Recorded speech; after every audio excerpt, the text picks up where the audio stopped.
I'm actually retiring from acting, and I'm joining the Blue Angels. I'm putting my hat in the ring.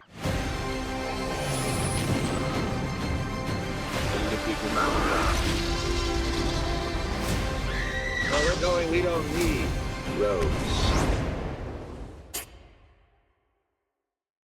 Glenn, good to see you again, What's my friend. up, Jake? How we doing, man? I'm doing so well, dude. Congratulations on everything. I'm going to jump into this, and I kind of want to start out with a rumor I've always heard that no one is better equipped to sort of talk about than you.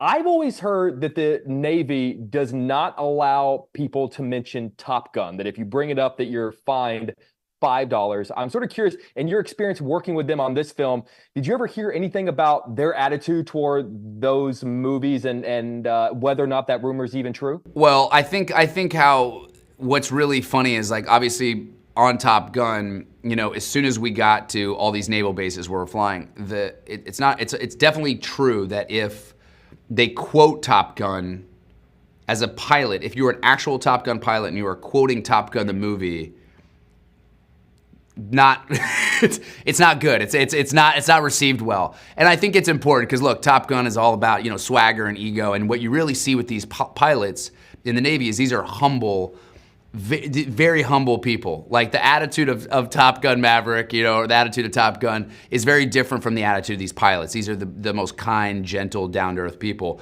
And so I think it's probably a good rule, because that could get out of hand really fast if they were just quoting, Maverick quotes all the time. I totally get that. I've had the great honor of interviewing a few Blue Angels pilots, and you're absolutely right. Like, they are genuine rock stars, but they won't say it. Like, I'll sit there and gush to them all the time. I was honored and lucky enough to have flown with the Thunderbirds one time. So not the Blue Angels, but but I've been in that cockpit, and I know what pulling 9Gs feels like. And this movie gave me that feeling again.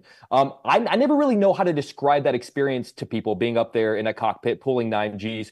You've been up there, you have felt it, you sort of put those feelings in this movie, which I thought was fantastic. How do you explain to people what that experience is like? Because I've never really been able to find the words. Well, I think in this documentary, one of the things that, my intention by, putting this thing together, with Paul Crowder and J.J. Abrams and all these exceptional filmmakers, is that it is an indescribable feeling. When you're up, with the Thunderbirds, when you're up with the Blue Angels, and you're pulling these dynamic maneuvers, it literally feels like an elephant is sitting on your chest. It's like there's this just extreme amount of pressure. So if you're pulling of, 7 Gs plus, blood is literally being pulled from your head. And there's this sequence in the documentary where you show the pilots in the centrifuge, which is this thing that's rotating around, and it basically cranks up all the Gs to a point in which they're seeing what it takes to make you black out. And the most important thing is that they're gonna push you to that point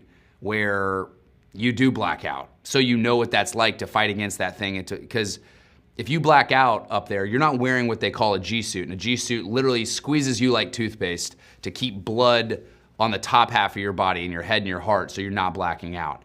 The Blue Angels cannot wear that G suit because it affects, the precision of the plane. So that they have to endure huge amount of Gs without the help of any of that tech. And so they have to learn how to do it in a completely different way, which is so impressive. But I think there's this section of the movie that, watching it, you're like, how the heck does a human being, do this? And you can literally see, it looks like somebody ages 40 years in 3 seconds when, that you have that amount of Gs on your body.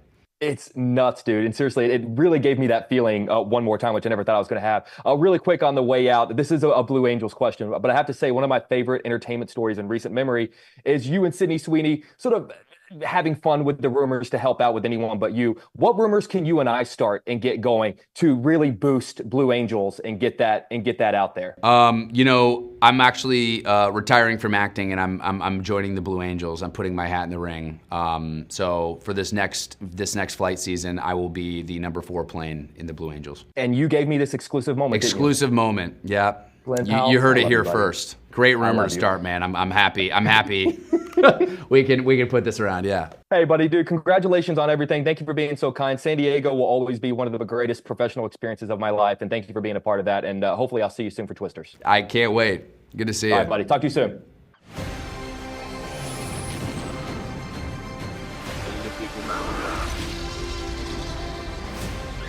Where we're going, we don't need roads.